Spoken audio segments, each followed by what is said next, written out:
What's going on, everybody? Welcome to Junior and the Big Dog, your favorite father and son duo covering Miami Hurricanes football and sports.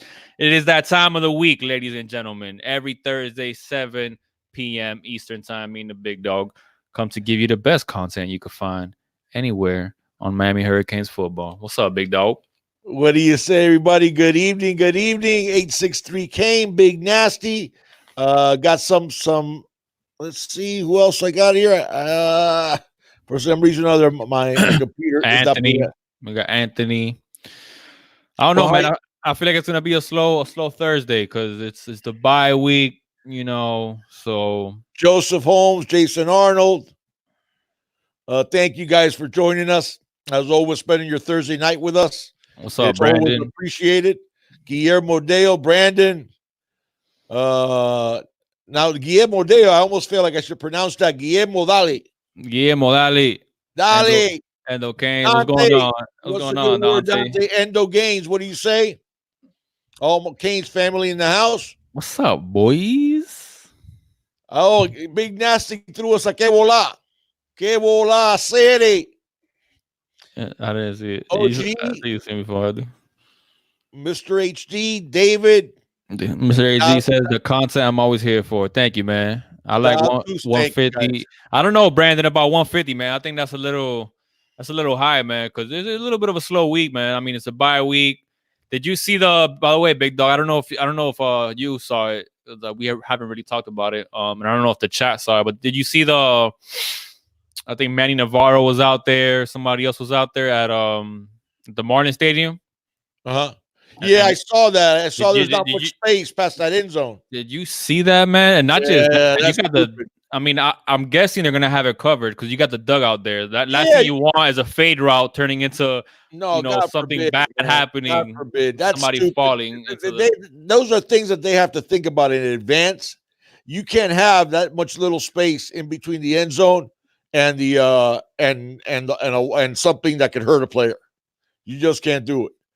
Steven, thank you, man. He says he usually watches at work the next day, but he's finally caught the live stream. So what's up, man? Thank you, Steven. Thank you for joining us. HJS, we said Das Hoost.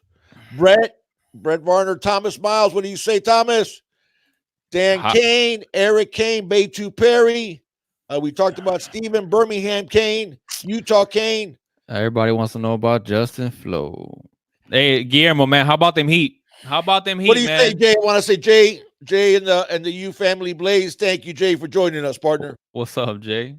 That's a good setup. We got cheeseburger, fries, pizza, tacos, hot dog. It's a beer. I don't know what else. Do you know what I call that? Right? That's not called buffet. That's called lunch. That's an early Thanksgiving dinner right there. I like it. I like it. Florida boy, Austin Tony. All you guys, thank you so much for being here. Okay, Justin Flowe. 3 in a row, Gallo Negro. What's up, man? What do you say, guys? Justin Flowe. Let's tell you what the rumor was at first. It was reported as of yesterday, but I tried to verify it, could not verify it. Haven't seen anyone else verify it either. That the rumor was that Justin Flowe told the coaching staff that he will not be picking Miami. That was the rumor that came about as of Tuesday. Was it not, Junior? Was it Tuesday? Yeah. When that rumor went around. Yeah. I have not seen any site verifying that. I have not seen any other site reporting that.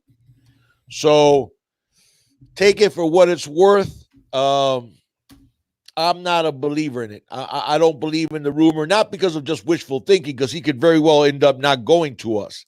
I don't think Justin Flowe has made a decision. I don't think he's going to make a decision until he visits Clemson. He lets some time pass, talks it over with his family. Now, somebody, you go into what you saw, what you texted me about that. Yeah, man. So I don't know if you guys follow him on Twitter, and maybe you guys could tell me, based on what I've seen, his credibility is pretty good, man. And the fact that Cam Underwood from State of the U, as well as Marshall Thomas, both kind of commented on his update status, whatever. Okay, go ahead. On Twitter. He basically said that the Canes got to move on. And then he did say that. Yeah, and then Marshall Thomas on State of You was kind of like, oh, who are we talking about? And then the guy responded back with a specific linebacker, and I think Marshall Thomas said something like, oh, does it rhyme with row? And then he said yeah, and then I think Cam Underwood has said something on there.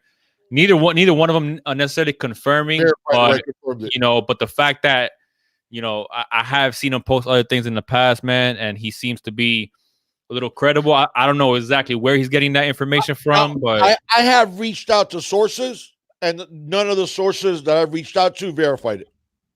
No, I know. But they didn't deny it. They didn't deny it either. They just had no information. And there's also something was orange and green blood Cohen, this is for you, Cohen.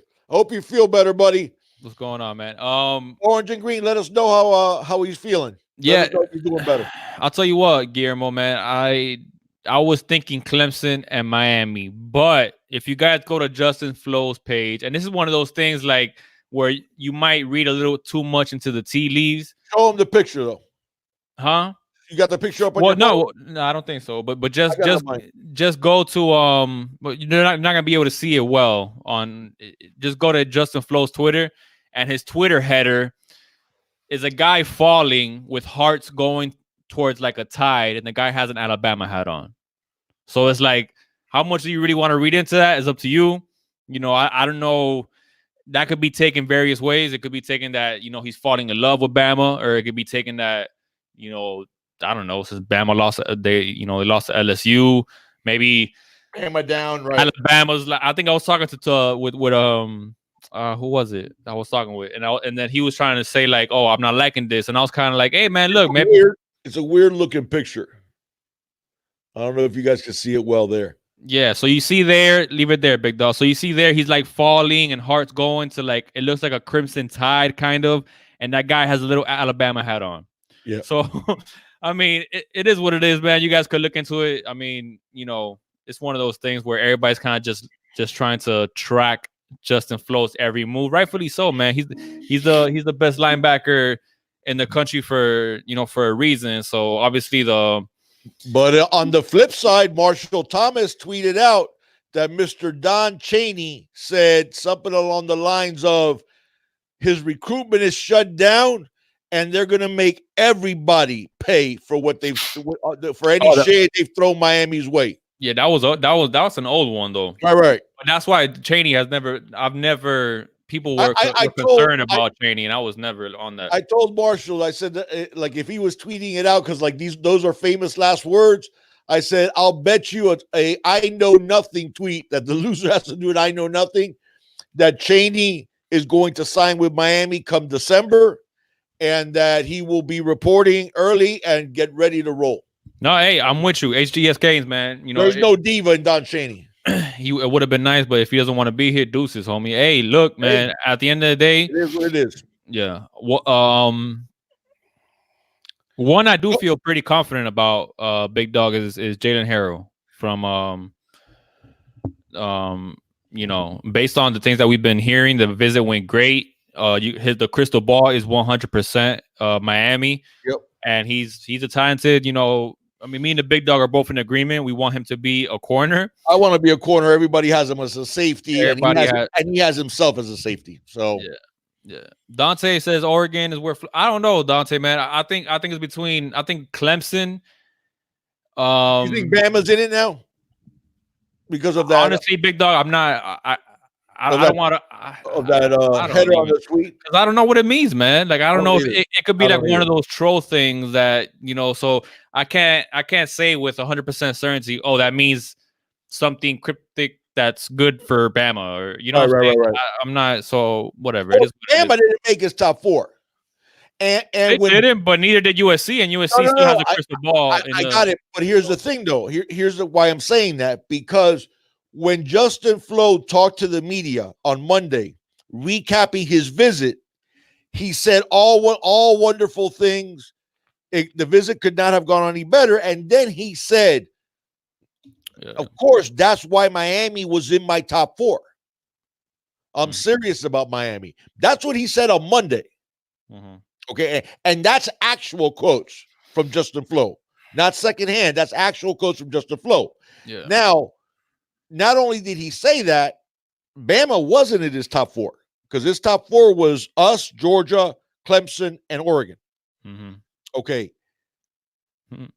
The fact that he said that's the reason why Miami was in my top 4, as far as I know, unless it was a secret visit, he didn't visit Bama. His next visit supposedly is Clemson. Clemson this weekend.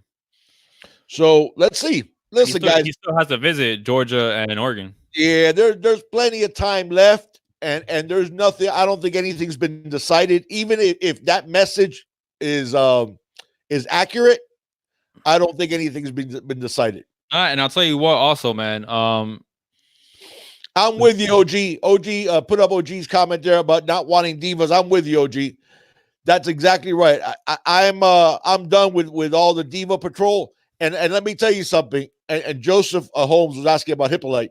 We'll talk about Hippolyte too, Joseph. One of the things that Manny has talked about, for those of you that didn't get a chance to see it, the analytics department did a breakdown and a study on players when there is drama in their recruitment.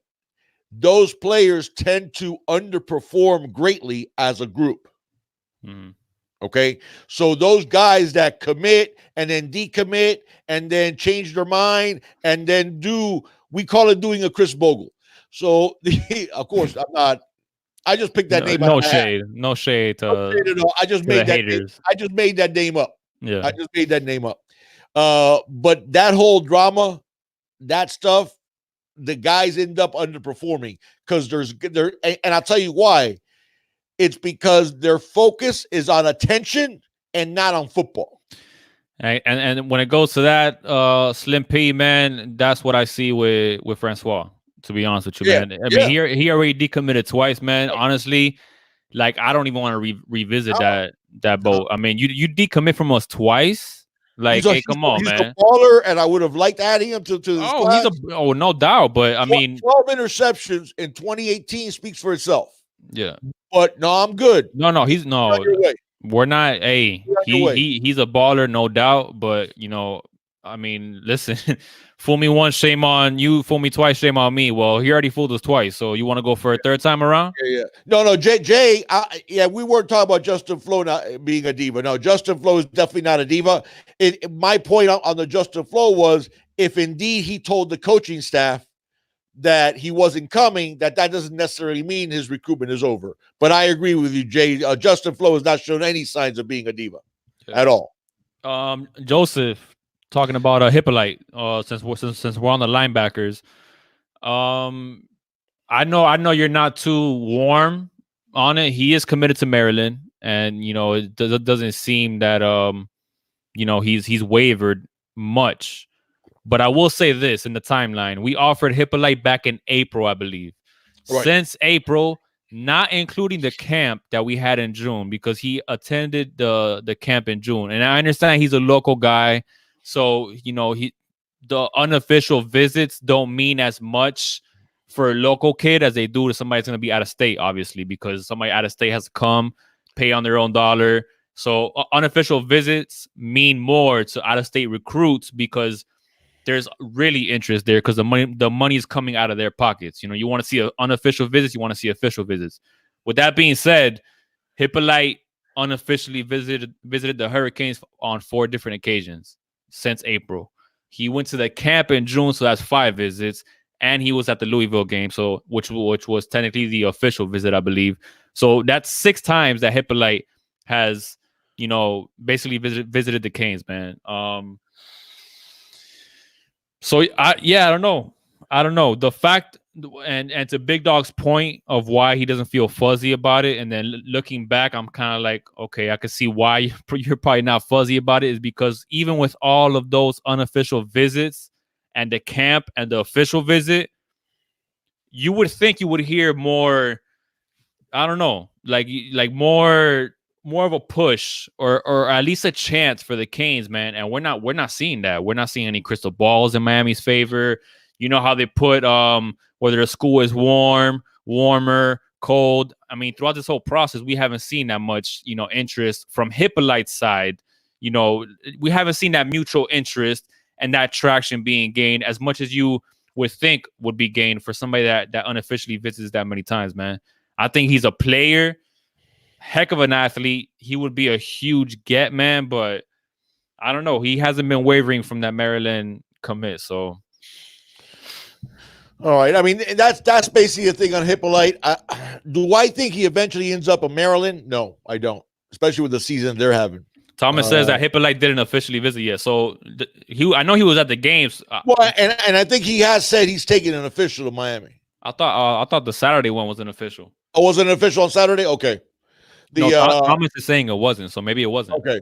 Well, I knew he had said during the last week, that he was taking an official to Miami, that Miami was getting a visit. So I want to go over, let's clean up a couple of things that people were asking about. First off, Endo, I wanted to go over this with you, and I'll go over it for everybody.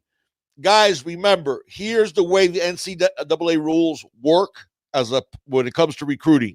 You're allowed to have 85 scholarship players, and you're allowed to sign 25 a year. Here's the exception to that rule.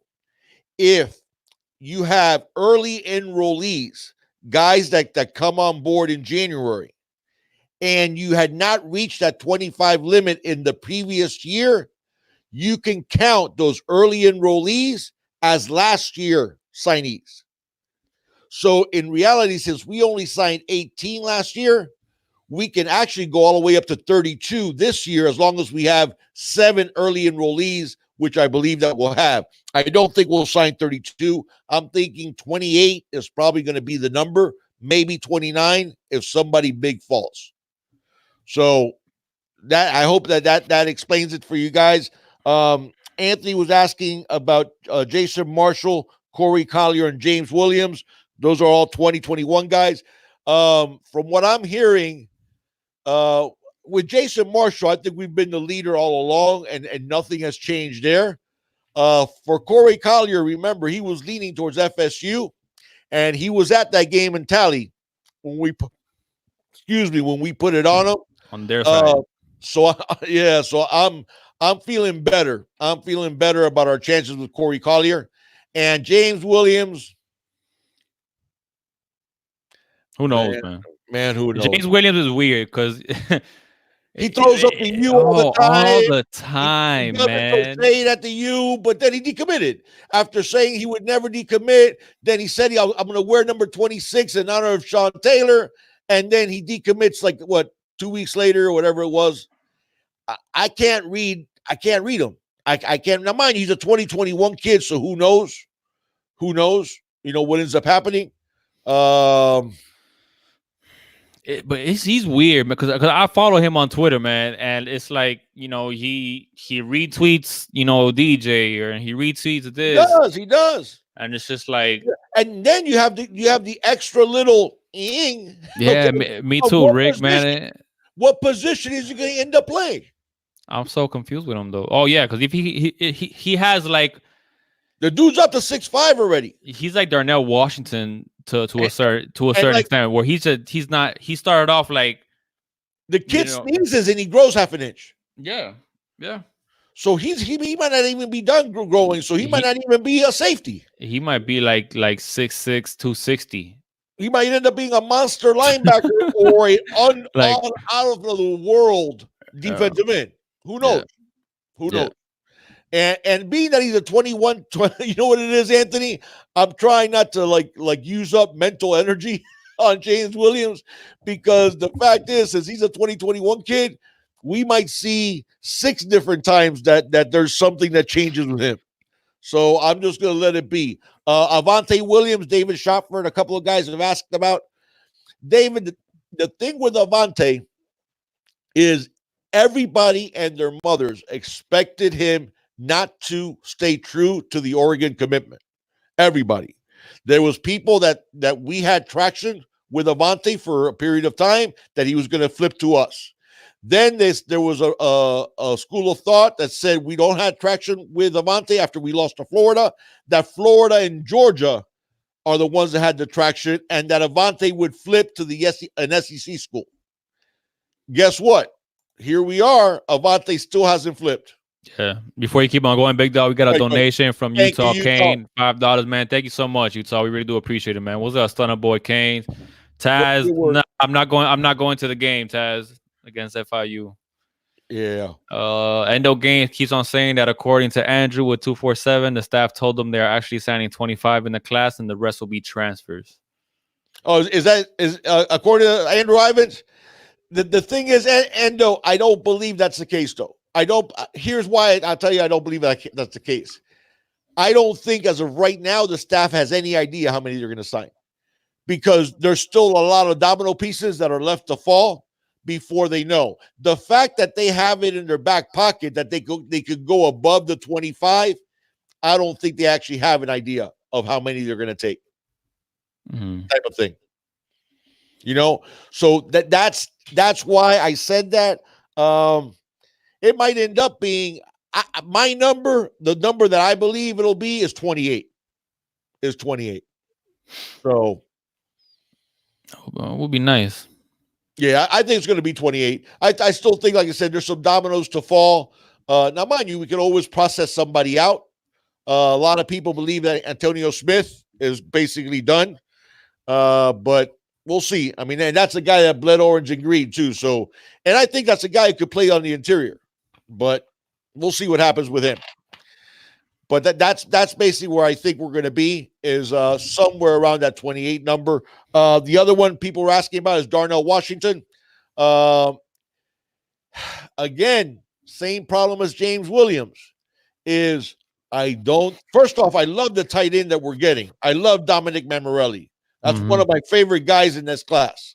Okay, the young man blocks already at a. I mean, he might walk on campus and become our best blocker at tight end. That's how good Mammarelli blocks. And he's underrated as a receiver, 6'4", 240. I think Washington's going to be a tackle, guys. I think Darnell Washington's going to end up being an offensive tackle. I think he's every bit of 6'8" right now. I do think he's going to be a great offensive tackle with those feet. Unknown faith with a. Dono, he says, I don't think recruits don't take us serious. Shake my head. I don't know, unknown faith. I don't agree with that necessarily. It's much better than it was. Yeah, I mean, listen, guys. The reason why we're hearing a lot more traction with these other recruits, obviously the dumpster fire in FSU, going up there, beating the brakes off of FSU really helped, especially with, guys like Jalen Harrell and whatnot. But also, they see the upward trend, man. We playing a Pitt team, Virginia, in Tallahassee, we set records or tied records against Louisville. So they see an upward trend, man. We said it all along. You have to win. You got to win, man. If you're not winning, listen, it's going to be really hard to recruit top tier talent, So, I mean, winning solves a lot of problems, and some of those problems comes down to recruiting. You know what I'm saying? So, I mean, it is what it is. So you think Washington could be a tackle? Yes. Speaking of, I think Washington could be Eric Winston 2.0. Oh, wow. I think Washington could be a great tackle. Not just a tackle. He could be a great offensive tackle. Yeah. As athletic as he is. And by the way, if he's smart, after QBs, who's the second most highest paid guy in your team? Oh, yeah, for sure. You're starting left tackle. Starting left tackle. So, Endo, you're right, buddy. You're right. I heard that Antonio is having issue with grades. And, yeah, the staff has cooled on Trayvon Riggins. That's both of those are accurate, Endo. Guys, I think I saw somebody was asking, because we when I was on with Wholesome, we picked out our favorite recruits of the 2020 class. So they were asking, who are your favorite recruits? Guys that we have committed? Guys that we have committed, and then guys that you still want. Well, guys that I want, Justine Flowe.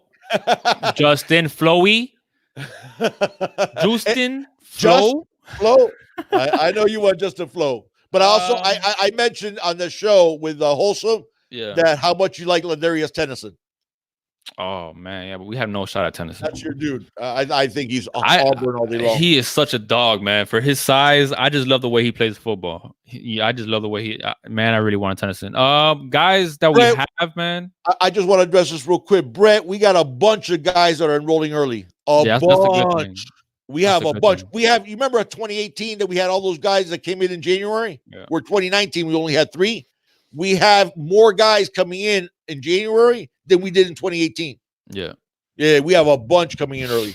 I would love Jaden Knighton as well, Stunner Boy Canes, and Restrepo is trying to lock that down with Knighton. So we'll see. Restrepo does make my list for sure, top 5 in terms of my favorite recruits that we got coming in. Don Chaney, obviously, Chance Williams. Wow. Whoo. TVD, man. I know you're a big TVD guy. I am too. I mean, I like TVD a lot, but I know you're even more so than me. Yeah. I'm a big TVD guy. Yeah. Parrish over Knighton. I don't know. Guillermo, man. I love his production. I do, man. And Parrish is a dog, but oh man, he just those measurables, man, are just not. I mean, he just doesn't have that type of speed. And the thing is, and Parrish is the type of guy, he's not big and he's not fast. And I know he's been incredibly productive at Columbus, man, and the kid is a dog. But there is some guys that just peak in high school. They are. That's a reality. Listen, some of the best high school players of all time don't ever become great college players. And it's we have number 18 on our team. No. You can make a case that Tate Martell is the greatest high school quarterback in history. Okay, you can make a solid case. 113 touchdown passes, 9 interceptions, 3 state titles, 3 national titles, 43-0 as a starter. You can make that case. Tate Martell is not a primetime college quarterback. Yeah. And that's the reality of it. And the thing is with Henry Parrish, as much of a dog as he is, and as much as I love him, and listen, I watch his tape, guys, but I also watch him getting caught. And I also watch him, he breaks a lot of 20-yarders, but not too many 60 or 70-yarders. And he's playing with a really good team. He's playing with Columbus. I like Parrish, man, but I don't see Parrish seeing the field. And he's not a big guy either. So it's not like he's not too fast, but he's big. He's not even big. And Clayvon, I agree with you about Thad Franklin too. And that's another thing with Parrish is the type of running back that he is. See, Jalen Knighton is going to get plenty of burn on Miami because he has a different skill set than all the running backs. Oh, that's a good comparison, Thomas. What's that? He says Parrish is Joe Yerby. Yeah, to an extent. Yeah, Thomas, to an extent. I think that's a pretty good. There comparison. You go, Joe Yerby. People forget that, but Dalvin Cook split carries with Joe Yerby at center. And then what happened when we got Mark Walton coming in? He left Yerby in the dust, man. I'll tell you Yerby was barely a third down back after we got Mark Walton. Yeah. And then you look at Dalvin Cook's tearing it up still in the NFL. Yeah. So, I mean, that happens, guys. And don't get me wrong. If Henry Parrish ends up going to Pitt, other when they play Miami, I'll be rooting like crazy for the young man. Yeah, I really 100%. Do. I'll be rooting like crazy for him because the young man wants to be a Hurricane. Okay. But I want Knighton. And Knighton's skill set's different Knighton's skill set is different with Chaney, Lingard, Cam Harris to an extent. We have guys that even though they have a little bit differences, they're power, speed type of guys. Yeah. With Jalen Knighton, he's a scat back, a guy you can play in the slot, a guy you can do all kinds of creative things with. That's not necessarily what I see with Parrish. So that's the thing. Anthony was asking about Marlon Martinez. Yeah, I think Marlon Martinez is there for the taking. What? You think so? I disagree with that, I don't man. think he's solid on LSU at all. I think he is. You think he's solid? He said he said that he was. He sort of said that he was sort of solid. Is basically what he said with LSU, but that he was going to take a visit to Miami. Yeah. So yeah, I don't see it though. I think we came late to the party with Martinez. That's the thing, though, man. He's still in his feelings that his hometown team didn't necessarily recruit him hard. That's my point. And look at the year that LSU was having. Yeah, dude, but still staying home. You know, it's a different ball game, man.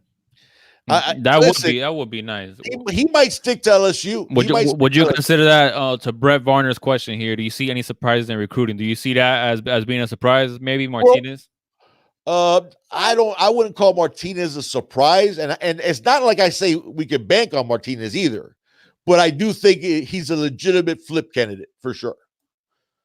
I think he's at least a flip candidate. Now, whether he flips or not, you don't know. Surprises. I think we're going to see a wide receiver surprise. Like who are you thinking? Could be a lot of guys, man. Could be Poitier, Kenton Poitier. Oh, okay. Could be Udinese. Remember, Udinese's from Las Vegas, and we got connections in Vegas. We do. With all the guys. Yeah, we do. And mind you, some of these guys are committed already, but you know that's what these surprises are about. You can some of these surprises, and we also Dream Flip Isaiah Walker. I don't know about that, man. On signing day, that would be nice. We did offer another offensive lineman. He's a guard from South Carolina, Trey Jones, I believe his name is. Decent. I like his tape, but decent. Not love. But I mean, you know, he's a guard, and he looks like he's gonna be a guard at the next level. He is athletic. He is athletic. And he's what, 6'4", 285, something like that. Yeah, he's already 285, 6'4". Yeah. So, and I mean, you know what? It's a good 285 too, man. Yeah. It's a very good 285. So he's in shape. He's athletic. If you guys want to check him out, we'll see what happens, but he is from South Carolina, and you know that's the school that is chasing right now. So I mean, we'll see what happens with that. But besides that, Maytu Perry wants us to run. Should we let the cat out of the bag that we're going to run? Is he better than Zion? Nah, he's not better. And he's a guard. Who you talking about, Brandon? You talking about Trey Jones, or you talking about? I'm not sure who he's talking about. I didn't see who he was talking about. Yeah, he's too little. I mean, yeah, he's 6'4", Rob. He's 285. So I mean, but as a guard, it's not. He's an interior guy. He's an interior guard. You could deal with a guard 6'3", 6'4". Yeah. Guillermo says, "Big dog, what happened to that lineman you love so much that you said you wanted?" I think his name. Oh, Christopher Love. Yeah. I don't know, man. I don't know, dude. Sometimes not better than Zion, Brandon. And Zion is you know a tackle, and I don't see Trey Jones being a tackle necessarily. He's more of a guard type. So, and listen, man, Zion's been doing a lot better, man. You know, you're throwing him in as a true freshman his first year. I think he's only going to get better, and you know, but we'll see how that tackle position. He's going to get pushed next year by Jalen Rivers, though. He's going to get pushed big time. He's going to get pushed big time. Yeah. Chris Washington. Yeah, Clavon, Chris Washington, you know, another. I mean, he committed on site at Paradise Camp, you know, but I mean, besides that, you know, he's solid. Yeah, he's solid. He's solid, and he's a good kid too. And I think he has a lot of upside. The only thing is he's a project. Okay, he's not a plug and play guy. He's going to need a year. He's going to need a red shirt and get coached up. So I do have high hopes for Chris Washington, and I think it was a very, very good talent evaluation there. Mm-hmm. On Daz Worsham, I know people want him just because they want to take him away from Saban. I know Utah asked about him, and Jay's talking about him too. Guys, you know, I mean, you guys know me by now, and the way I never like to be really negative about a kid, but to me, Daz Worsham should not be a Miami take. He's a guy who really lacks speed, and he's not really big either. I mean, he's a possession receiver who's 6 foot. He's solid because he's 6 foot, like 185.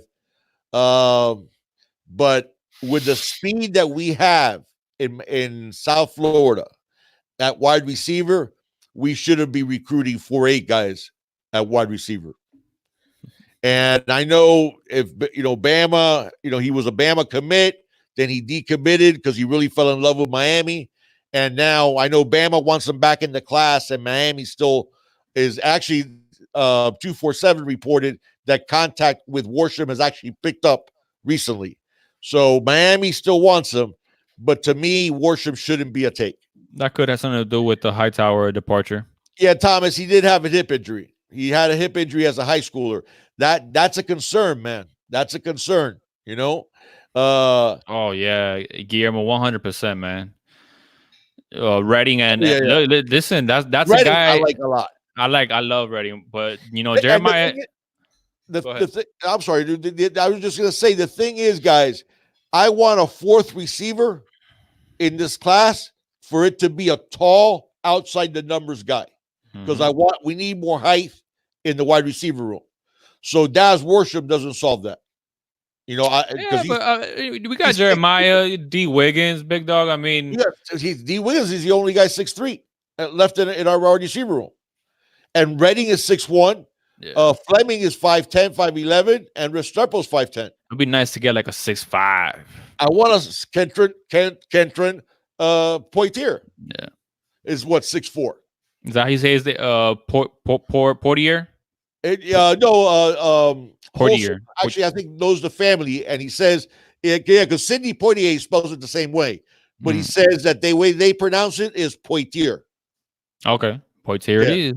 So yeah, I'd like a guy like Poitier, and who, by the way, on top of the fact that he's 6'4", he's also faster than Daz Worsham. So I'd rather have Poitier. I'm with you, Joseph. I think I said it before, but when we got him, Big Dog called me up, man, because he was a guy. Because remember, that was when who was it, Big Dog, that decommitted, but I told you that I like Redding better than him. Oh, Brian Robinson. There you go. Thank you, Brian Robinson. Yeah, people made a big deal, and I was like, don't look at Redding's numbers, guys. Relax. I like Redding more than Robinson. Yeah, look at his tape. IMG is having all kinds of issues with their passing game. So, and remember, they got a bunch of Power 5 wide receivers on the team. So they have to keep a lot of, even though they have two teams, they got to keep a lot of guys playing. So Redding, you're not going to get those really big numbers at IMG at wide receiver. But Redding is the real deal. And I do think he's an upgrade from Brian Robinson for sure. Yeah. Jay's talking about evidence. Njoku, yeah, he's gone. Yeah, he's gone. He's gone. I think Jay's talking about Theo being at UCLA and the pipeline that we're kind of creating coming over here from the West Coast, especially when it comes to transfer. But Theo's still, one of those guys, man, that he's not one of those tall wide receivers. And I'm with Big Dumb, man. I would like to. Yeah, we need a tall. I want a tall guy in that wide receiver room. Cage was 6'5", Hightower. Yeah, evidence. Yeah. Can't wait to see. But I do think Theo's coming to Miami. I think he will transfer from UCLA. Yeah. What's up, 247? I saw somebody in here. What you got, Hialeah Bread? He says, "Oh yeah, I have a Dolphins questions. If you have a second, go ahead, man. Go ahead, man. Shoot. It's on a bye week, man. If you guys want to talk about other stuff, man, I mean, talk about whatever you want. Whatever you guys want, man. We're just kicking it, and I mean, I can't stand this, man. 3 bye weeks in one season. Yeah, I know. You kill me with just one. Stun, I agree. Stun, about Njoku and the potential, but I saw a practice that Njoku's having issues, man, trying to catch footballs, man. Trying to catch footballs consistently, and Njoku really is struggling. So I understand why he wasn't getting the playing time. Because, man, he was dropping balls on the regular. Yeah. And he does. He's 6'6", runs like a deer, has a big upside. But, man, How do you put a guy on the field? And I know our other receivers drop passes too, but he was dropping some passes bad, man. He was dropping some passes like, he put his hands together and literally like the ball would come out and his hands would clap. I mean, I hate to say it, I hope the young man, listen, he has NFL physical ability without a doubt, but he has to be able to catch the ball. Hialeah Bread. I already know my answer to this question, big dog. He says if Burrow, Tua, and Chase Young are gone, would you trade down to gain a 2021 first round pick, making that 3 first round picks for Trevor Lawrence or Justin Fields? 2020 would be to fill other needs. I'll be honest, man. If I'm taking Tua out of there. If Burrow and Young are gone, but Tua is still on the board, I would love to have that as leverage against a team that wants to trade up and get Tua, because I don't want Tua. And I'm gonna be honest with you, man. Those ankles worry me. Yep. If you're getting hurt that much and you're that fragile at the college football level, at Bama, when you're playing with an offensive line that dominates. With that offensive line, man. You know what I'm saying? Yeah. So Tua worries me. I think he's a player. I think he's good, man. But I think Burrow is the best quarterback in the draft. I think he's probably going to get taken number 1 overall by Cincinnati. If I'm them, that's what I would do. And we'll see where the Dolphins are, man. I mean, they're winning games. So, I was gonna say a Spanish phrase. Si no lo en la entrada, lo hacen en la salida.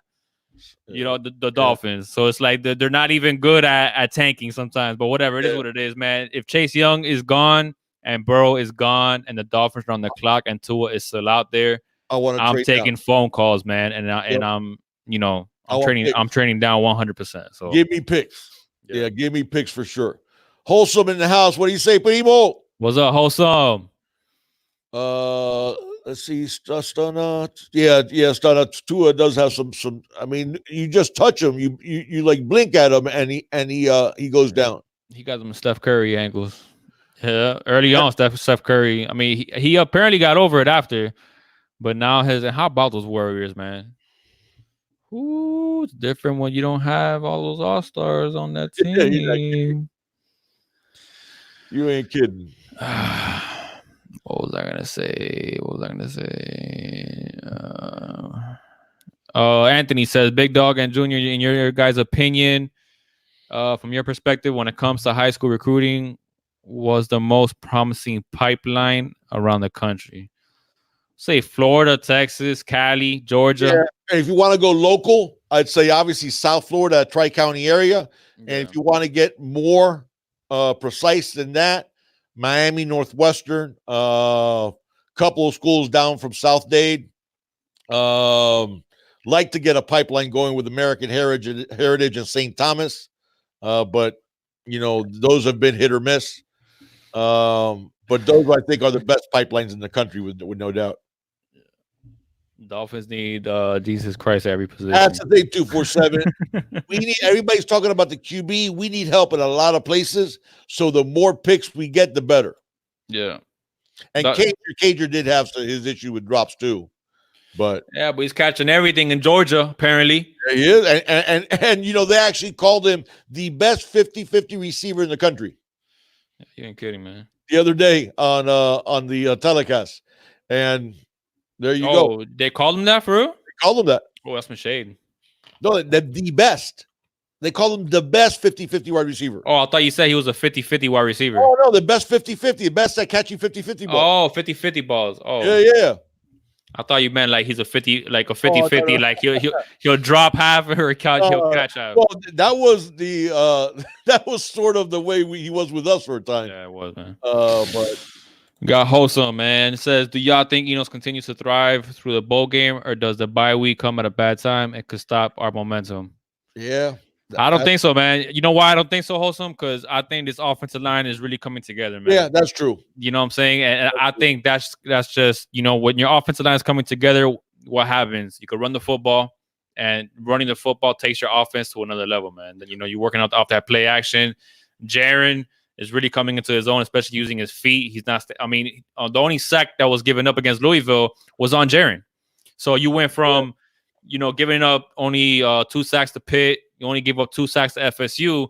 And you really didn't give up any sacks against Louisville. Obviously, Louisville doesn't have the defense that FSU or Pitt has. Right. But, I mean, still, regardless, I mean, you see the breakdown of how many sacks were given up game by game since the Florida game. And the time in the pocket is night and day different. Is night and day different than it was early in the year. Oh, yeah, 100%, man. 100%. So I think we're going to continue to see this explosive offense, man.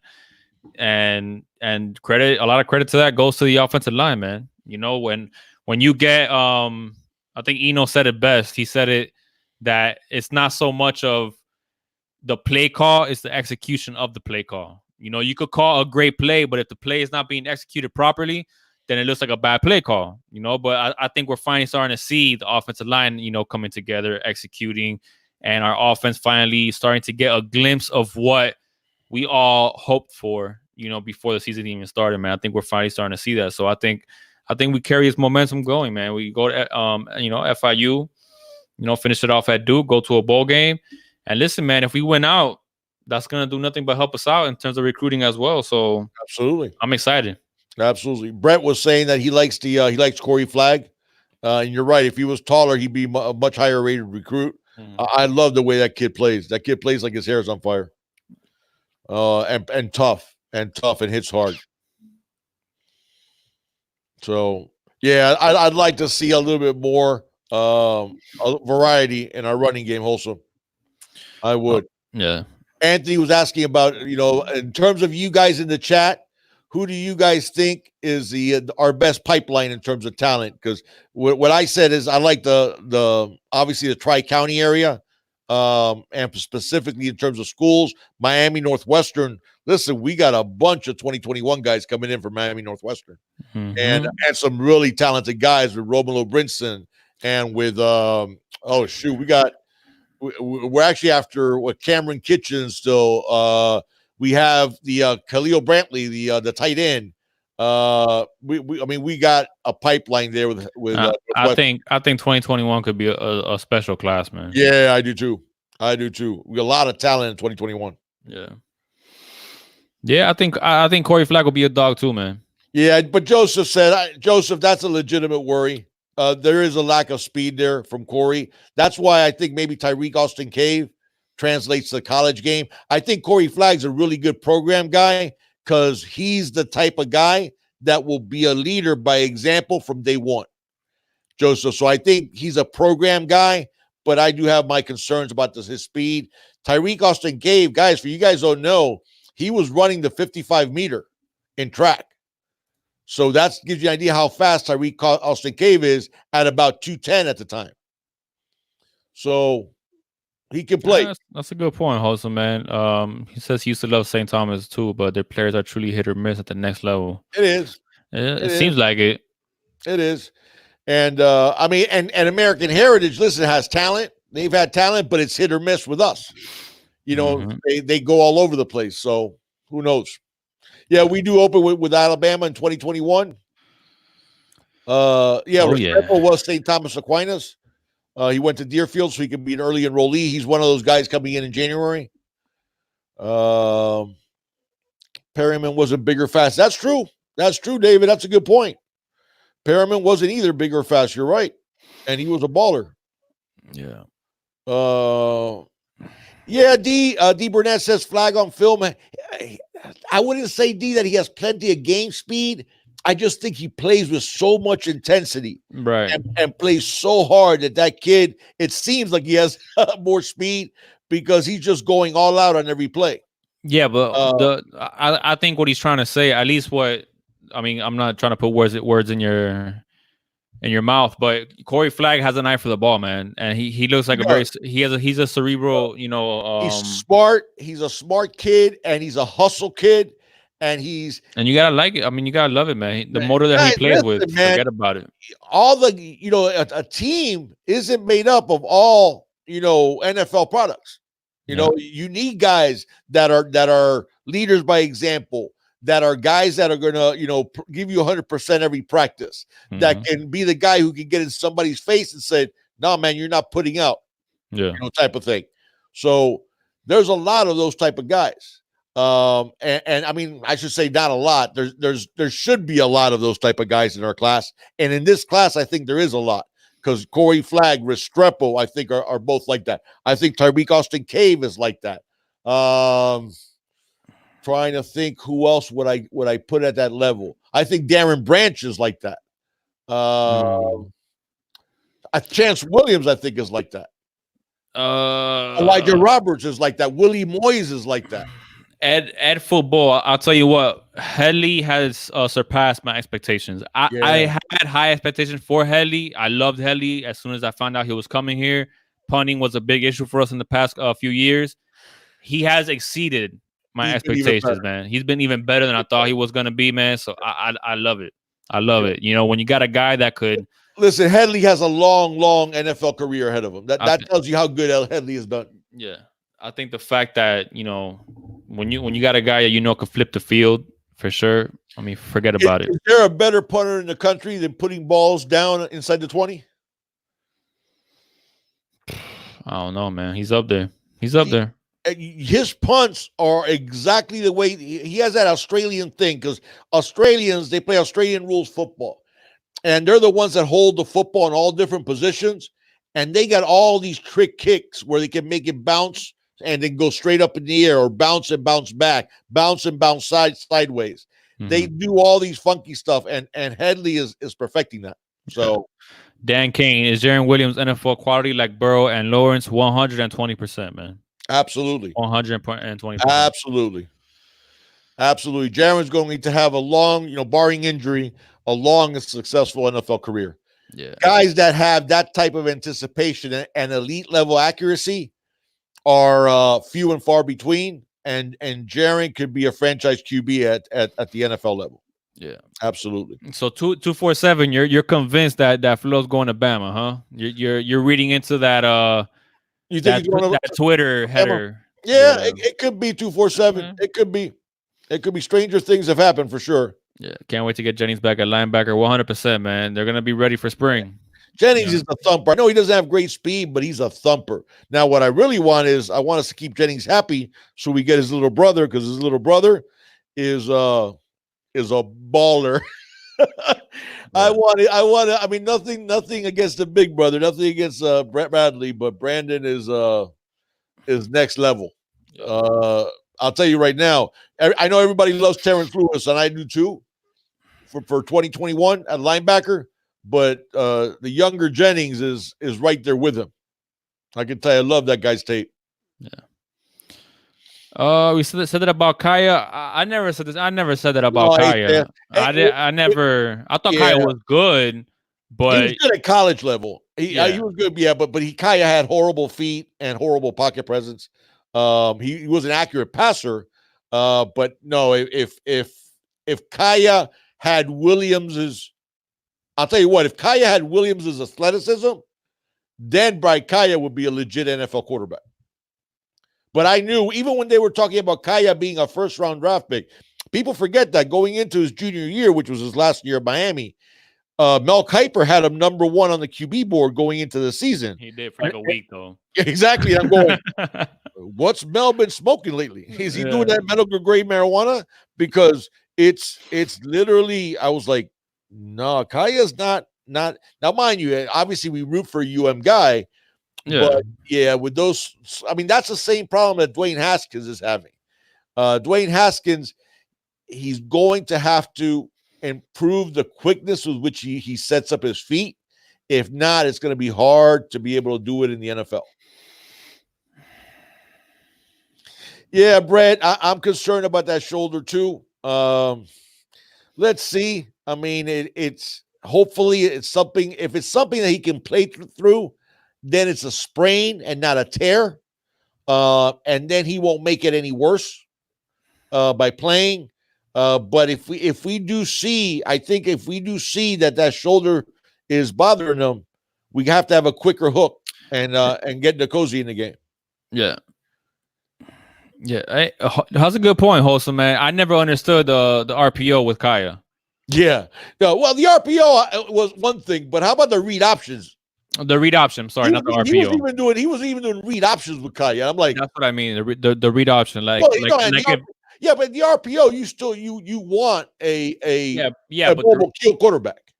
Yeah, but with the read option, you need a mobile quarterback. You have to have a mobile quarterback. It's not like it's good to have a mobile quarterback. I mean, I remember he probably tucked it like I don't know, 3 times, and you just felt like you're watching the game in slow motion. It got like 17 inches total in those. Yeah, it was bad, horrible. Man. It was horrible. It was bad. Yeah, he never ran because he was slow, man. I mean, you can't really say, Yeah, I don't think I've ever seen a college quarterback as completely unathletic as Brad. And I love Kaya. Listen, he's a great kid, and well, he's I don't know if she even he's a kid anymore. He's a young man now, but he's and he's smart kid, tremendous accuracy, but yeah, he has a real lack of athleticism. Yeah. Wholesome says, who's the most clutch quarterback of the last decade? Of the last decade. Not the best, the most clutch. Jacory. Yep, I was going to go with Jacory. Jacory. I'd take Jacory all day long. Clutch in the last decade. That was my guy. Yeah. Big Dog ran a faster 40 than Kaya. You ain't kidding, man. Back in the day, I had some speed, Brandon. Yeah. Now I think, even now, though, I think I might be able to give Kaya his a run for his money. Yeah. D. Burnett calls him a three-toed sloth. That's a good one. Yeah, Morris was he says think Malik Rozier come back with. No,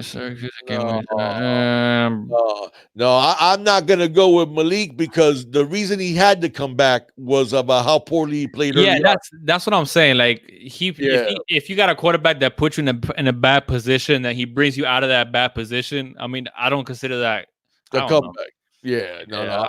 I'll take Jacory. I'll take Jacory over Malik. Yeah. What we got? Definitely Malik. I don't know, man. You guys are paying way too much attention to this race for the ACC Coastal, man. Guys, don't do it to yourself, man. We do not have a shot, Big Dog. Don't lie to the chat. Let me finish. We have a shot for it to happen, but it's such a slim shot that you're going to drive yourself crazy living and dying with all the different games that have to go right for us to win it. Yeah. To win Don't do it to yourself. That's what I mean. Yeah, we have a shot, and there's some. Yeah, I have a shot to win the lottery as well. No. It's not like that either. No, but I mean, if you look at the game, okay, give it a percentage. 15 at most. I say 5%. You get 5. Yeah, I think ESPN has us at 7, but that's ESPN isn't assuming that we win out. I'm assuming that we win out. I put our chances maybe at the most 20, 25. It has to break. If we win out, I'll go as far as 6%. Don't do it. I'm not even paying attention to that. Yeah, D. Burnett says that loss to Georgia Tech. Yeah, D. That's the one that's going to bite us in the backside. That's the way. I mean, going to Georgia Tech is going to surprise. I don't know, man. Yeah, Stephen Morris, because Jose was saying about Stephen Morris was his favorite. Stephen Morris, I think, if a good now the problem with Stephen, man, his mechanics, man, he was so streaky with the accuracy. That's the thing with Stephen Morris. He had all the arm in the world. He had a cannon for an arm, but man, his accuracy was just inconsistent. He had a cup of coffee. Who was it with, Big Dog? The Eagles. I think the Eagles. Jacory is the one that had the cup of coffee with the Eagles. No, you know what? I think Stephen Morris had it with the Eagles too. Did he? I think so. I forgot. I want to say the Eagles gave him and I think he actually rode the practice squad for a couple of seasons too. Yeah, I know he did for a couple of years. Yeah, that's what I was thinking, Brandon. I was thinking the Colts. I think Kaya's with the Colts now. No, he was with Kaya got drafted by Detroit. Right, but he was with the Colts. He was with the Colts this past season. He was the third stringer with the Colts because he was on injured reserve.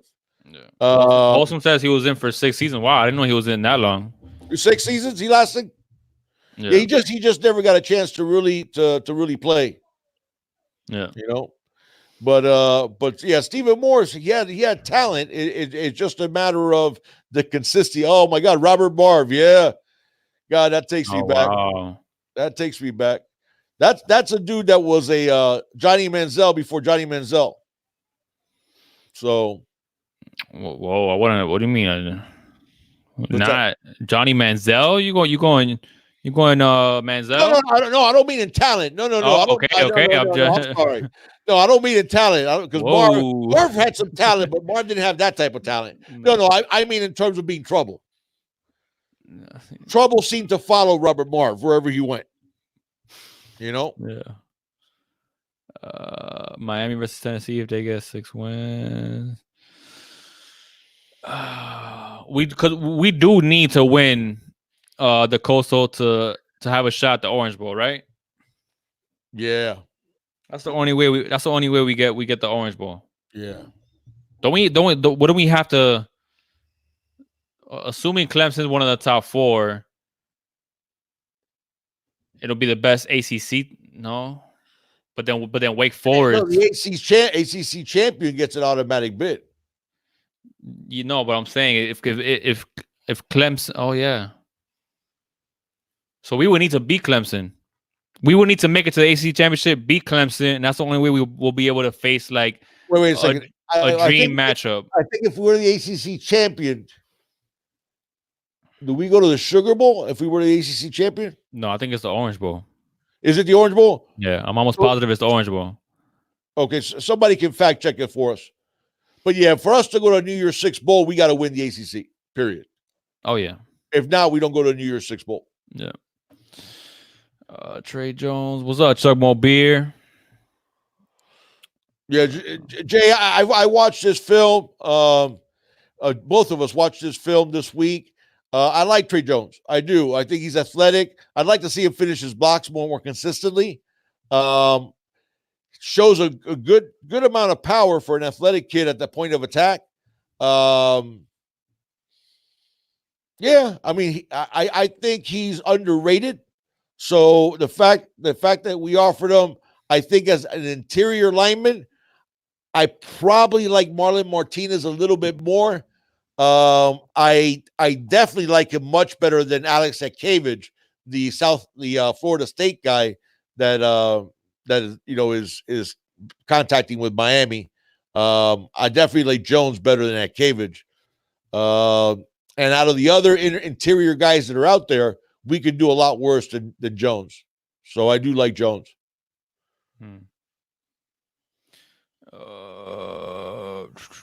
Yeah, no, Orange Bowl is not a New Year's Six, but that's what I'm saying, that we could make the Orange Bowl and play like a Oh, like this year is not a New Year's Six. Yeah, then we can do the Orange Bowl. That's what I'm saying, but yeah. I think there's a shot that we could do it. Yeah. Who would you want to play? I want Florida. I want Florida again. Yeah, I want Florida. I want Florida all day, every day. Yeah. 247. Thank you, partner. I wasn't aware of that. Yeah, I love the Orange Bowl, and I like a shot at the Gators. Hey, I haven't done the plug yet, man. If you guys are new here, hit that subscribe button, hit that notification bell so you get notified anytime me and the Big Dog do upload a video. If you guys haven't already, man, please hit that like button on this chat. We got a whole bunch here, guys, and I'm only seeing 65 likes is what I'm seeing. So please hit the likes. It really helps us with the YouTube algorithm, guys. Yeah, hit that like button, man. You guys are always amazing when it comes to the like button for me and the Big Dog. So if you can, man, we haven't stopped to say it. We didn't say it starting off. So yeah. Dan Kane says, Big Dog, when watching film and recruits ever see unknown that deserves a shot, do you tell the you Big Dog watching film? Yeah. Do I tell you? I sort of did that already this year with a guy named Javier Restrepo. Because Junior can tell you, I was like retweeting. I'm pretty sure it's Xavier, Big Dog. I don't think it's Javier. Xavier, okay, that's fine. Yeah. With Xavier Restrepo, Junior can tell you, I was tweeting at the U about Restrepo. What, a year ago? Mm-hmm. Junior, would that be accurate? Mm-hmm. At least 6 months before he committed. He was he was even offered, right? Exactly. Yeah. So yeah, I have it, and Restrepo was one of those guys. So yeah, I will definitely at them. Now, mind you, do they even read my tweets? Who knows? But I do see that on occasion where I see somebody else like, wait a second, who's that guy? You know, when I'm looking at one guy and I end up finding out who the other guy is because they jump out of the screen at me. So that does happen. Bro says I'm driving, enjoying you guys like always. Thank you so much, man. But keep your eyes on the road. Don't just listen to Junior the Big Dog. Don't watch Junior the Big Dog while you guys are driving. Dante, I'm with you, man. Listen, I don't really care about what ball. I want to play a good Power 5 opponent as well because I want an SEC opponent. To be honest with you, I wouldn't mind Texas or USC just because I want our footprint in Texas and California recruiting. Oh, I like that. Yeah, but if not, I want I want Florida most of all. But I want I want to beat up on an SEC team. But I'm with Dante on that one, man. I just want, because you're playing FIU, I mean, whatever. Duke, whatever. I mean, you wanna end the season playing a good team. So it's not like, it's not false flags like, oh, you guys played, terrible Louisville defense. Right. They're a good team, and then you guys played FIU and you played Duke. Wow, whoopie-doo. No, you went out, playing against, good. I want to play a good defense. I want our offense to show. Although, in all fairness, Louisville had a bunch of wins against teams with winning records. No, well, yeah, but Louisville's offense is high powered, man. But their defense was Their defense was struggling. So I want to play a good defense and a good Power 5 opponent. I don't care if it's the Crayola Bowl. Like I don't really care what kind of bowl it is, man. But I do want to go out this year on a victory, and a good victory at that. So, Anthony, I don't think Bandy is leaving for the draft. I don't think so either. I think Bandy does his full 4 years. But if he were to go after Bandy, I want the Corey Couch at the slot, and I'd probably go. Yes, Mark. I want Wisconsin. I would love Wisconsin. I'd probably go boundary side. Yeah, I can see probably. I'd say DJ Ivy, probably boundary side instead, and then on the field side, I'd probably go Blades or Christian Williams. Everybody's like, I don't want to play Wisconsin ever again. I want to play Wisconsin again. I like to get that taste out of my mouth from last year. I wouldn't mind playing Wisconsin just to get that taste out of my mouth. I'll take Wisconsin right now. You give me Wisconsin right now. I would love to play Wisconsin right now. I would. I do. I want to get that taste out of my mouth because we'll beat them. What happened last year wasn't our team. That was not our team, and we should have beat them the year before if it wasn't for that horrible interception that just turned the tide in that game, and then that horrible call right before the half. Yeah. That they even made Mark Richt curse, and it takes a lot to make Mark Richt curse. What's up with you guys, man? You guys are scared of Wisconsin? No, I'm sure they just don't want. They're tired of seeing him. We'll be seeing them 2 years in a row. I want to see him again, man. Yeah, I want to put something on him. HJS, I'm with you, man. Christian Williams, but I like Takori. As well, man. I think Takori is gonna be really good for us. But yeah, Christian Williams, I'm excited about what his length is gonna be, man. That's why we want a Harold to be a cornerback, man. We like those long, tall corners.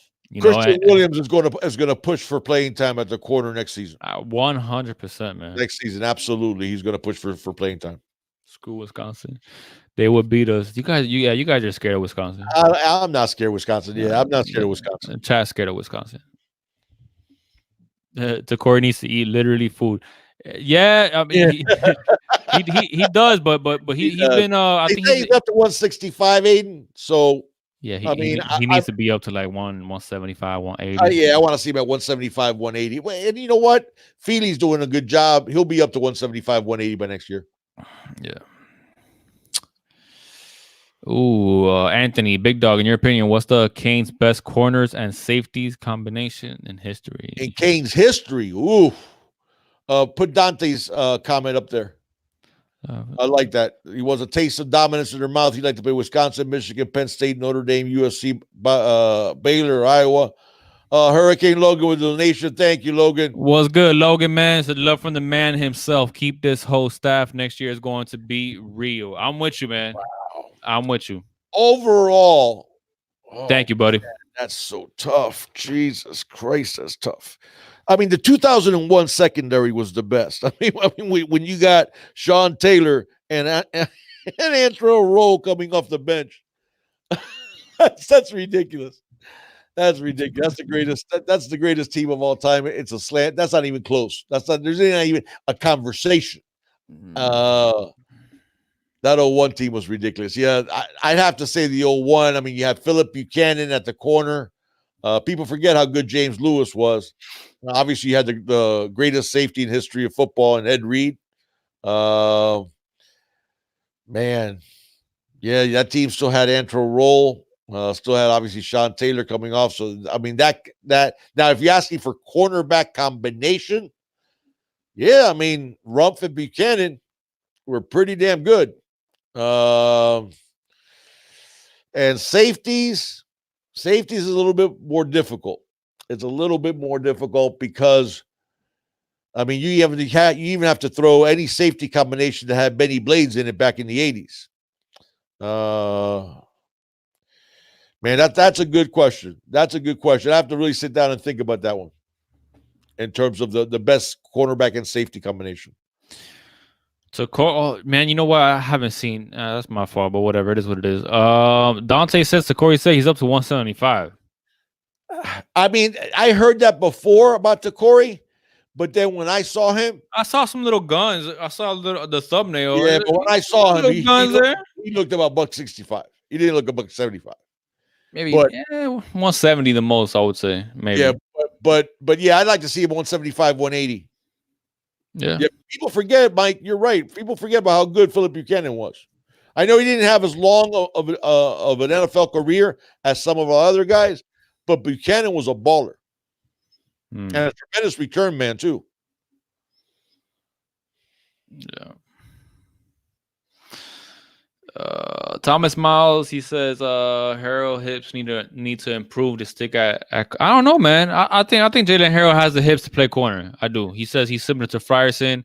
Remember, we thought Frierson was a lock at cornerback, but no hips. But listen, Frierson's done pretty decent coverage this year. Yeah, he has. He has. You know, so this idea that Frierson can't play corner, I don't know why. I mean, I get it. He doesn't have the best hips in the world, but I know he got burned in the Florida game. But I also see him in people's shirts a lot, covering out of the slot. Harrell, I think he has the hips for corner, and he's 6'2". He's a legit 6'2". But listen, it's a moot point because the team wants him at safety. He wants to play safety. So looks like he's going to play safety. He's going to play safety. You know, I said the same thing though about Jaden Francois. Everybody was making Jaden Francois safety. I was like, okay, that's fine, but damn, every time that we get a long corner, Mike Rumph loves long corners, and every time we get a long corner, we try to turn him into something else. Yeah. So, hey, Eric and Logan, man, thanks for stopping by and for the dono, brother, man. Take care, brother. Chuck Mobeer says, Junior the Big Dog, the Miami Herald said if no ACC team is ranked in the College Football Playoff Committee's final top 25, outside of Clemson, Orange Bowl gets to choose its ACC team. So Miami could go. Miami could go. Yeah, but that's assuming that. But you know, they'd pick us. They'd pick us over anybody else to the Orange Bowl. They're not going to pick us. Wake Forest has 2 losses, man. You think the Orange Bowl is going to want Wake Forest over Miami? I mean, if you're gonna go by record, no, they don't care about. You think the Orange Bowl cares about record? They care about money. Yeah, I guess they care about money. And Miami brings better ratings. If Wake Forest was damn near undefeated, they wouldn't move the needle the way Miami moves the needle. No, I agree. I agree with that. But my perception of that is best quote unquote ACC team. I get it. But that's not what they're going to do unless somebody's ranked. Then if somebody's ranked, it changes everything. Yeah, if it's about money all day, it's gonna be Miami. But Miami. We'll see. Yeah, we'll see.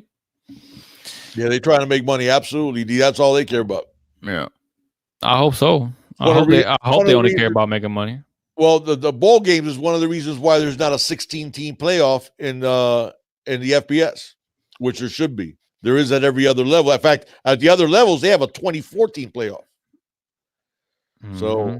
So there should be a 16-team playoff in the top tier. Miami versus Michigan Orange Bowl. That would be dope. Yeah, that would be like so dope. Notre Dame, Miami. I'd like that too. Woo. I'd like that too. The public don't want to see Wake Forest. I know, man. I know. I don't want to see Wake Forest. Yeah, I know. I mean, but your point is legit. I mean, if they end up with 2 losses, they should actually, but they're playing Clemson this week, so they're going to end up with 3. They'll end up with 3. So they're not that better. And the way we'll finish off the season, man. Listen, we'll definitely look a lot better than a 3-loss Wake Forest team. Yeah, I do. I like the Michigan matchup. Absolutely. I love the Michigan matchup. I like it a lot. I like to slap Jim Harbaugh around a little bit. Yeah, you ain't kidding, man. You want to start doing some rapid fire, big dog, before we go ahead and get out of here? Yeah, let's do some rapid fire, guys. Okay, doing a short one. Another thing, big dog. You wanna talk about?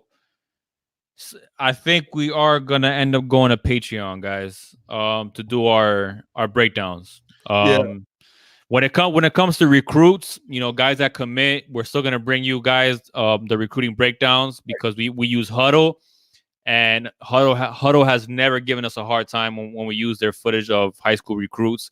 Right. So we are still gonna do those videos on YouTube.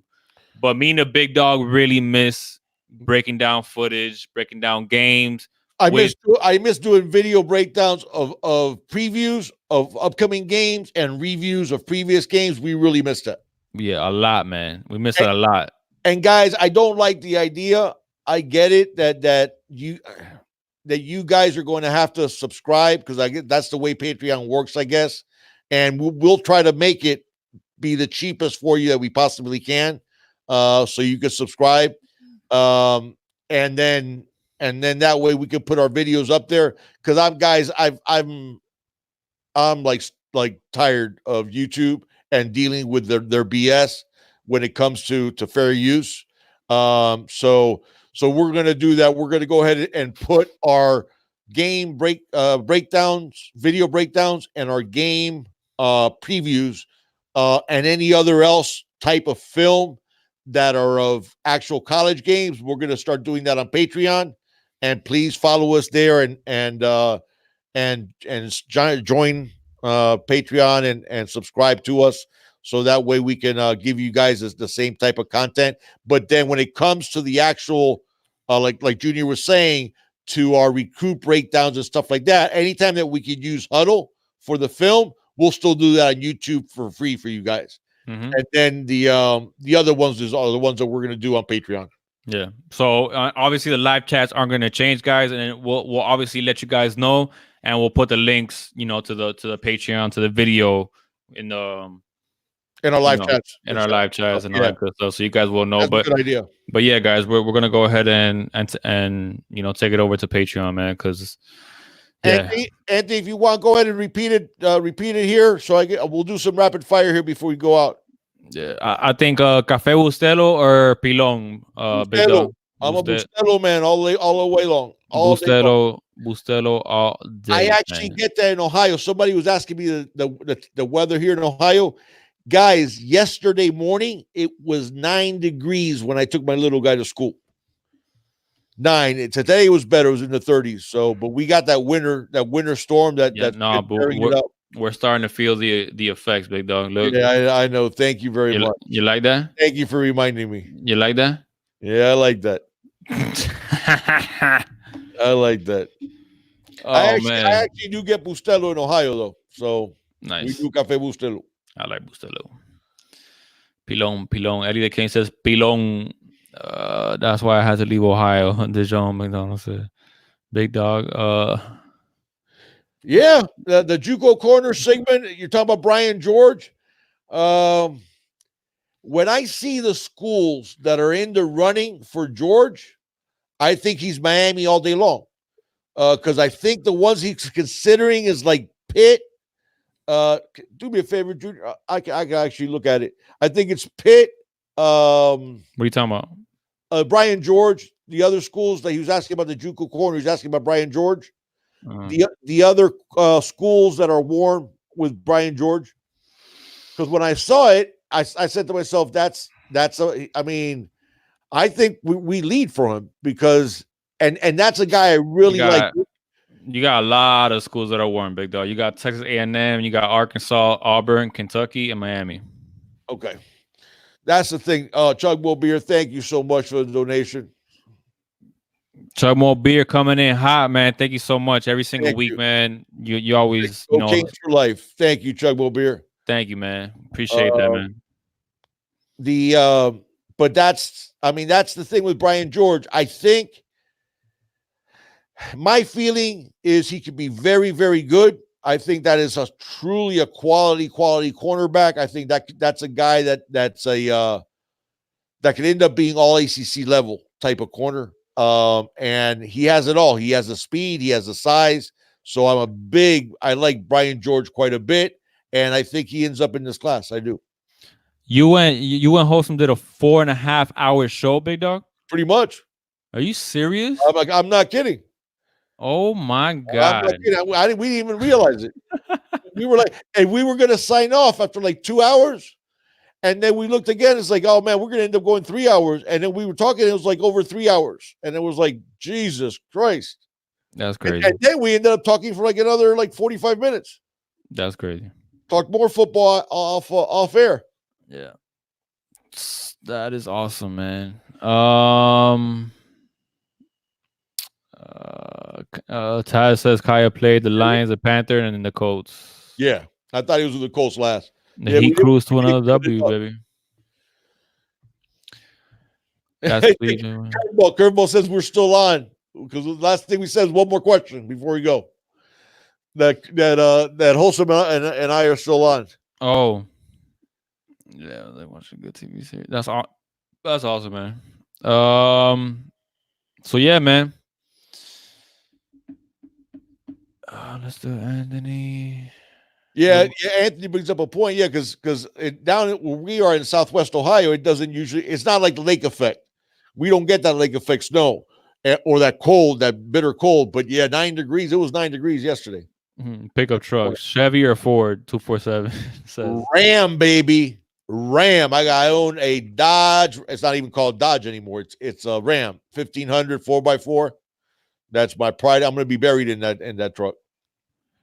Hey, Wholesome, you're more than welcome, man. By the way, it's a crew cab, but you can ask Junior, do I represent? I have a U decal in my back window. I have my hitch is covered by a U symbol. I got U, which Junior gave me. Junior gave me all those things. I got a U tag covers. I got U. I got the my floor mats are the beautiful U with orange and green. So I like the Ford. I want the Raptor, man. I like the Ford Raptor. I love it. Raptor? Yeah, I love my I have the leather seats, Tabardine, and they're heated. So I can't get the seat covers on them because I like those leather seats. In my old age, I like to keep my my backside warm. Yeah. Johnny Prince, do you think the coach is coaching good this year? I think that's why Miami lost 4 games. Yeah, Johnny. I think they're responsible, at least in part, for those losses. I think there's a learning curve for the coaches too. Remember, coaches aren't finished products. And especially when you got a first-year head coach, you have a defensive coordinator who is moving up from Louisiana Tech to going to the Power 5. So he's basically a brand new defensive coordinator at that level. You have some youth in this coaching staff, and I think they do deserve some of that blame. They do deserve some of that blame for sure. The offensive line struggles was part of it, and obviously the kicking struggles. You can make a case with a good kicker. We're 9-1 or 10-0. And somebody was asking me, Tostone or Maduros? Maduros all day long. That's Maduros for me. Thomas just said I guess we offered an offensive lineman from Canada. 6'7" lineman from Canada. Okay. You know his name, Thomas? Because when me and Big Dog get off, we're going to start looking at his tape. Wholesome was said about keeping the offensive line this year or switching up with some of the others. Wholesome, I'm a believer that you got to play your best 5. Yeah. And I do understand why you would like to keep the same group because of continuity. And that type of continuity is important offensive line. But yeah, I think you got to play your best 5. I Big think nasty batido de trigo. And by the way, even better than trigo, leche mateada. Batido leche mateada. I can get. That's one of the first things I have when I go down to visit in South Florida. Yeah. How many games, Miami? We got 2 games, man. We got FIU and we got Duke, and then we got a bowl game. So technically 3 games. Right, and of course, if we somehow qualify for the Coastal, then we would have 4 games. Yeah, but that's not gonna happen. So I know. Don't worry about it. You keep telling yourself that, so you're saying that to yourself, so you don't build up hope. No, well, yeah, duh. I mean, that's part of the reason, but I mean, I'm trying to help out. I'm trying to help out the chat as well, man. Don't get your hopes up on winning the Coastal. Way too many things need to break for us to, yeah. So I mean, it is what it is, man. Frankly, guys, I understand. Mateba all day. Mateba, baby, Mateba. Johnny Prince, I do want to mention one thing when we were talking about the coaches. I don't know if you were with us in our video breakdown, which is what started our big hassle with YouTube of the North Carolina game, our video preview. We talked about that we needed to take away the fades from Sam Howell, and we didn't. Said we needed to play cover 2 with the safeties over the top to take away those fades, and we didn't. And North Carolina, their fades killed us. And then you saw the very following week, right, with Wake Forest, they took away their fades, and then what happened? They played cover 2, and that's it. And Wake Forest, they actually had a bench Sam Howell. So that one I put on the coaches completely. Yeah. I actually lived in Little Havana. I grew up in Miami, and I actually lived in Little Havana for a short period of time. Orange and Green Blood. I've seen the chances. I've seen the breakdowns of how we can make all that stuff, man. I'm just like, all right, no. I'm not doing this to myself. I know. It just a lot of things have to break right for us. So, Anthony wants to know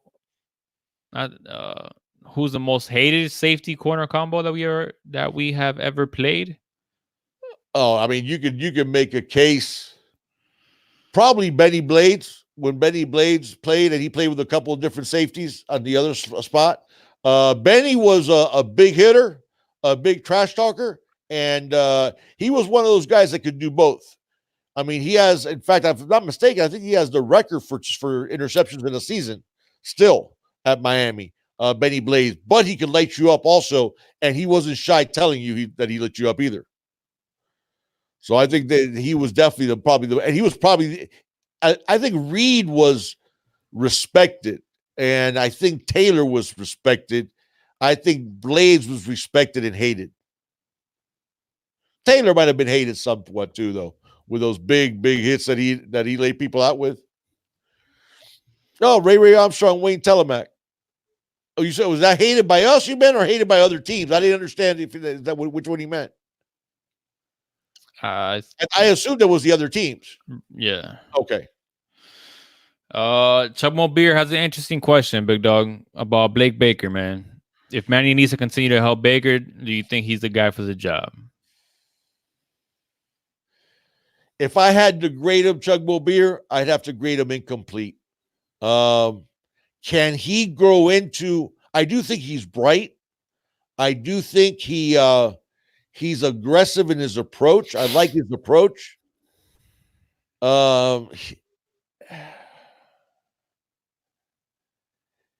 Okay. If we had a primetime D coordinator, I wouldn't hesitate to say no to Blake Baker and take that primetime coordinator. Do I think he could turn into a primetime coordinator? Yes. You have to remember, this is his first season being a D coordinator at the Power 5 level. Yeah, 247 says he gives him a C-. I'm right there. That's probably where I have him as a grade, maybe a D, maybe even a D. There you go. Thomas Mouse is true. He said Saban brought Kirby Smart along until he was ready. Yeah. Yeah, I think that's a very good comparison, Thomas. That's a very good comparison. Could Banda do better? This year, yes, for sure. Do I think long-term Banda's going to be a better D coordinator than Blake Baker? No. I think Baker's going to end up being the better one. I think Banda would have been a better one this season. No, so Wholesome saying Willie Taggart to Michigan as a recruiting coordinator? Okay. Yeah. I that's what I thought. Now, Wholesome, how does that affect his buyout? Or is he saying that happened, or is he saying as like, I don't know. Okay. That's interesting, I guess.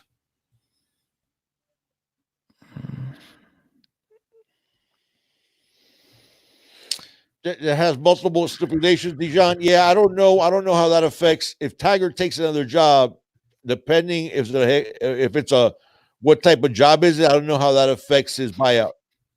Oof. 247. Who would you rather lose, Dan Enos or Steven Fields? Why do we have to lose them, man? Johnny, we're playing FIU next weekend. I'm sorry. Go ahead. What were you saying? 247 said, who would you rather lose, Dan Enos or Steven Fields? Dan Enos. What's up, Demetrius? Really? Yeah. Well, Enos is rumored to be a candidate for the Arkansas job. So,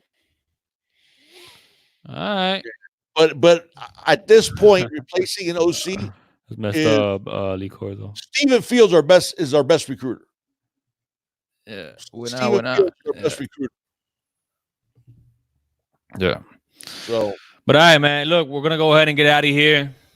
Got some Thursday night football. Better game than we thought it was gonna be.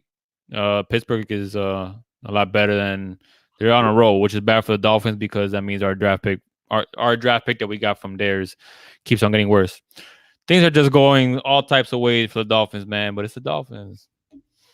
But Heat did win. The Heat won, right?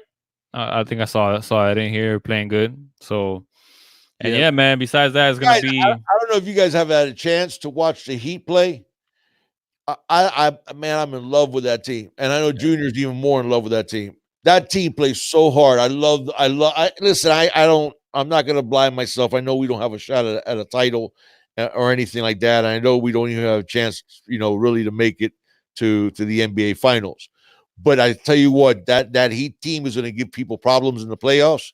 And man, do they play hard every night. Yeah, love the way that I can get. Listen, I can get behind a team that plays hard every night. They do, man. And their ball movement is beautiful and defensive. Yeah. Defensively, I mean, they're playing on another level. So you love to see it, man. With that being said, what's not true, Rob? I didn't see the. None is a top candidate for rookie of the year. He playing up there. My dog. Yeah. Yeah.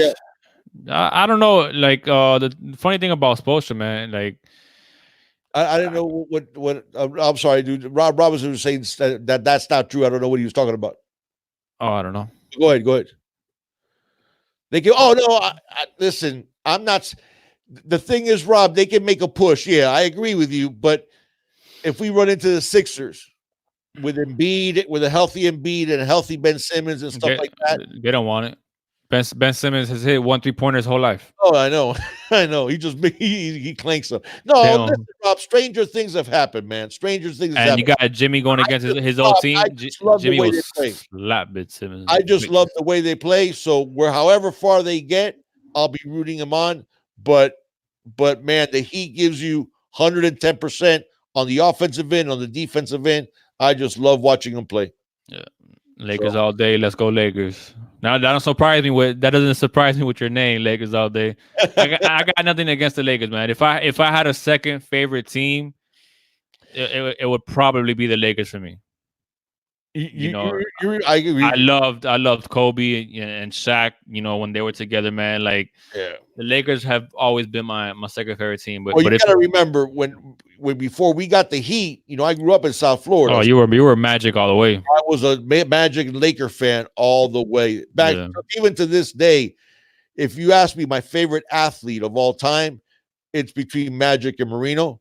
And man, I loved watching Magic Johnson with the Lakers, and it was because we didn't have a team in Miami. So then when the Heat, when Heat came into existence in the 88-89 season, the Heat became my favorite team, obviously. Yeah. So, Baby Shaq says Spo and all that. Didn't like him before we got LeBron. He let a few good players go because of his pride. Didn't want to play them. That's a cold take, Baby Shaq. I don't agree with any of that. Yeah, baby. That's the thing. I think if Spo doesn't like you, you ain't putting up. Yeah, man. I mean, what players do you think that we let go because his pride didn't want to play him? Like what players are you referring to? I think frankly after like Popovich, Brad Stevens, I think is a heck of a coach, but Spo is like right. Doc Rivers too. Yeah, but Spo's right up there. Spo's up there. I think Pop is head and shoulders above anybody, but I think after Pop, you're talking about Brad Stevens, you're talking about Spo. So I think he's definitely top 5 coach in the NBA. 100%. Oh, that's a good question. 247. He says higher ceiling, Avery Huff or Sam Brooks? That is a question. Ooh. I'm going Avery Huff. Yeah, I'm going Avery Huff. It's close though. It's very close. Yeah, but I'm going Avery Huff. Huff is going to be a monster. I know people got because of the academic redshirt. People sort of cooled on him. Dante had a good question too. Who we want as an OC if Enos left for Arkansas? Is Dante? I would want somewhere along the lines of a Larry Fedora, Major Applewhite, a T. Martin, that type of guy is who I would want to replace him. Somebody. What about Leach? Yeah, but Leach is not going to leave a head coaching job to come be an OC. What if you throw some crazy money at him? No, you don't think so? That would be sick. Yeah, Leach is an alpha dog all the way. Yeah, I know. He would never take to be a number 2 guy unless he had no other choice, and he has choices. So. Any OC that runs the spread. Yeah. Absolutely. I mean, that's what I want, to be honest with you. When it comes to offensive coordinator, any offensive coordinator that runs the spread, I'm good with it, man. But something along those lines of a Fedora, a T. Martin, somebody who has experience, a Major Applewhite, guys that have experience and that run that spread. Yeah. So, all right. So all we good, man. I think we good. Once again, man, thank you guys so much for joining us. If you guys are watching us on Facebook by any chance, man, check out our YouTube channel, The Junior and the Big Dog. If you're watching us on YouTube, check us out on Facebook, man. Every single Thursday, 7 p.m. Eastern Standard Time, me and the Big Dog go live. If you're watching this on the replay, leave your questions, comments, anything you want, in the comment section down below. Me and the Big Dog always do our best to go ahead and get to every single comment, man. With that being said, man, hit that like button if you haven't already on your way out, man. Hit that notification bell if you do subscribe so you get notified anytime we do upload a video, man. It's been real. It's a bye week. It's a little slow this week, so it is what it is. But, hopefully it's going to get cracking again next week, man. So, just these bye weeks are just atrocious. Yeah. They are atrocious, man. Curveball saying, are we staying for one more question? He's joking. Oh, we could say the other night. Have you guys had a Popeyes chicken sandwich? I'm not trying to get like stabbed or shot up at no Popeyes. The way this is going lately, man. Every single day I look and somebody's getting like a cash register thrown at their face, or somebody's getting shot. Popeyes, I have to me is like half an hour. But you know what? I am dying to have that sandwich. Like, come on. I'm not trying. No, I'm not for a sandwich, man. That's crazy. Yeah, man. I do want to try it though, low key. I do want to try it. Yeah, and it looks good as hell. Yeah, it looks good. It's so crazy, man. But the little snapshots you get, on Twitter. That's not the world, ladies and gentlemen. There's a lot more good people in this world than there are bad people. These people fighting over sandwiches, man. Like, how ridiculous do you have to be, man?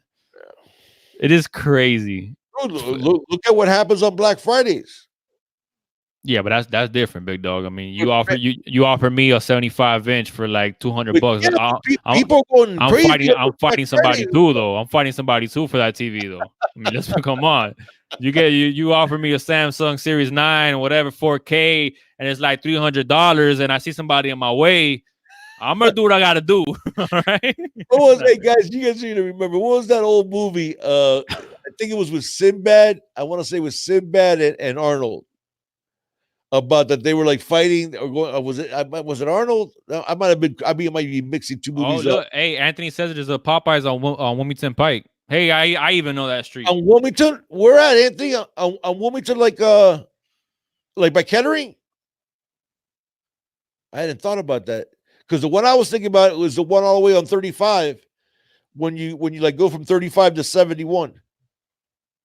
Popeye chicken sandwich is gonna be on someone's Christmas list. That's funny, man. You know what? Make it. I guess me and Junior will be going at it. Tavern. Hey, to be honest with you, I've never gone out on Black Friday, so I'm capping.